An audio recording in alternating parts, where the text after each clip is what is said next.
बिस्मिल्लाहिर्रहमानिर्रहीम। अस्सलामु अलैकुम।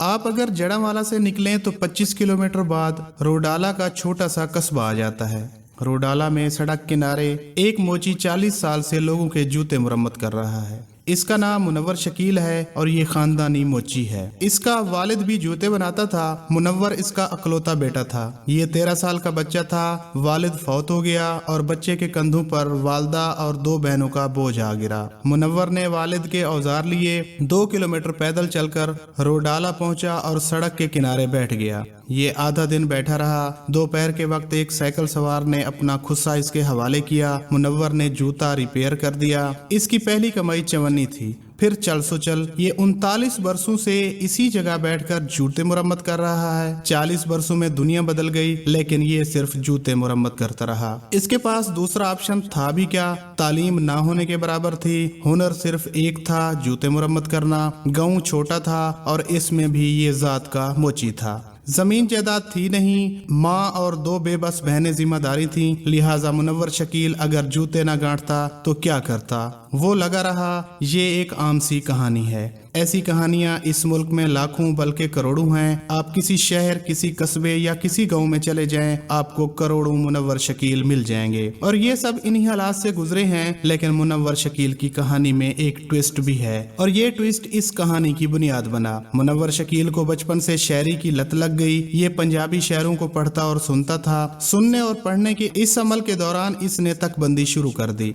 ये मुख्तलिफ बहरों में शेर कहने लगा। पढ़ा लिखा नहीं था, किताबें खरीदने की इस्तात भी नहीं थी और शेरों की तस्हीह करने वाला कोई उस्ताद भी नहीं था। लेकिन ये इसके बावजूद लगा रहा। इसने हिम्मत ना हारी। कायनात के 11 बड़े राजों में से एक राज तालिब की मतलूब से मुलाकात भी है। अल्लाह ताला ने खुद फरमाया, तुम्हें वो मिलकर रहता है जिसकी तुम साई करते हो। अलकीमिस्ट में भी चरवाहे को यही बताया जाता है, तुम जब खलूस नियत से किसी चीज की तमन्ना करते हो तो पूरी कायनात इसके हसूल की साजिश में तुम्हारे साथ शामिल हो जाती है। मुनव्वर शकील की नीयत नेक थी और इरादा भी पुख्ता। लिहाजा फिर एक दिन एक शख्स आया और इसने इसकी ट्रेनिंग शुरू कर दी। ये हेडमास्टर बशीर हामिद थे।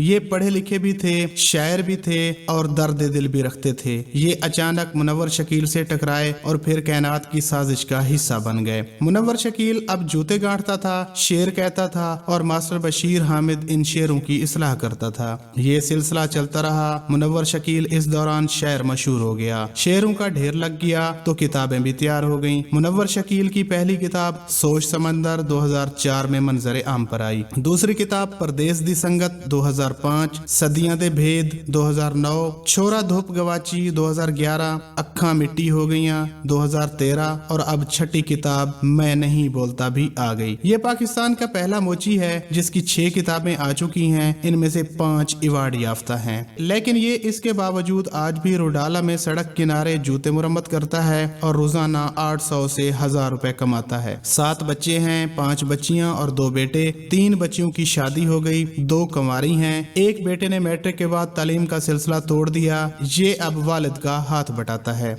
दूसरा ICS कर रहा है। हम अगर अपनी नजर से देखें तो मुनव्वर शकील मसाइल में जकड़ा हुआ शख्स है। लेकिन मैंने कल जब इसे फोन किया तो ये अपने हालात में खुश था। इसका कहना था, मैं अपनी जरूरत के मुताबिक कमा लेता हूँ। लोग मुझे जानते भी हैं और मुझसे मुलाकात के लिए भी आते रहते हैं। हालात की अगर कोई तलखी थी भी तो वो शायरी के धारे में बह चुकी है। चुनाचे मेरा कोई शिकवा, मेरा कोई दावा नहीं। मैंने जिंदगी में हजारों बायोग्राफीज पढ़ी हैं, सेल्फ हेल्प, मोटिवेशन और कामयाबी की हजारों दास्तानें भी सुनी हैं और मैं ये दास्तानें हालात के मारे लोगों को सुनाता भी हूँ। लेकिन मुनव्वर शकील की कहानी इन तमाम कहानियों, इन तमाम दास्तानों पर भारी है और ये दास्तान साबित करती है इंसान अगर जिंदगी में कुछ करना चाहे तो ये जूते गांठ कर भी अवार्ड याफ्ता शायर और मुसन्निफ बन सकता है। हम जिंदगी में अगर कुछ करना चाहें तो भी सोशल स्टेटस, गुर्बत, देही बैकग्राउंड और तालीम की कमी भी रुकावट नहीं बनती। हमने बस खुद को जहद मुसलसल के लिए तैयार करना होता है और हम कभी न कभी मंजिल मकसूद तक पहुंच जाते हैं। मैंने पढ़ा था इंसान का प्रोफेशन और पैशन एक ही वेवलेंथ पर होने चाहिए, इंसान फिर ही अच्छी और कामयाब जिंदगी गुजार सकता है। लेकिन मुनव्वर शकील की केस स्टडी बताती है ये जरूरी नहीं होता।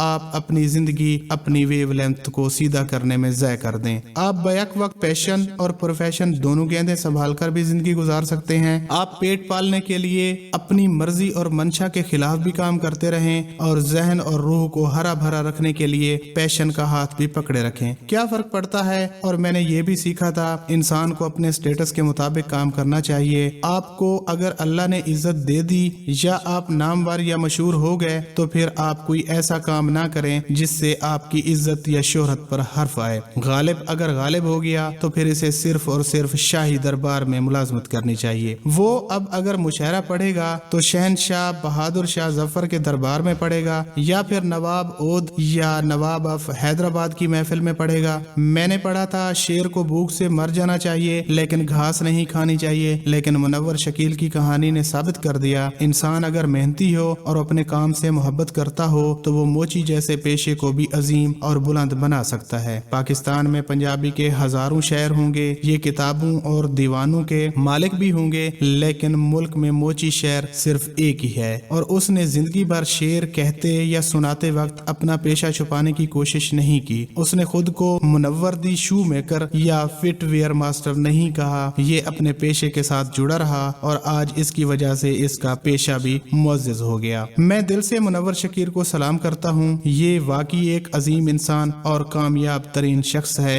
एक ऐसा शख्स जिसे इसकी समाजी, तालीमी और मुआशी खामी भी लिटा नहीं सकी, जिसने इन तमाम कमियों को भी शिकस्त दे दी जो खानदानों और लोगों को निगल जाती हैं, और जिसने मशहूर होने के बाद भी अपना पेशा तर्क नहीं किया। ये ना सिर्फ खुद इससे जुड़ा रहा बल्कि इसने अपने बेटों को भी इस पेशे के साथ जोड़ दिया। ये वाकई अजीम इंसान है। पाकिस्तान के तमाम अरबपतियों, प्रोफेसरों और कामयाब लोगों से भी अजीम है। इंसान अगर मेहनत और लगन से काम करे तो ये अपनी मेहनत से मोची जैसे पेशे को भी अजीम बना सकता है।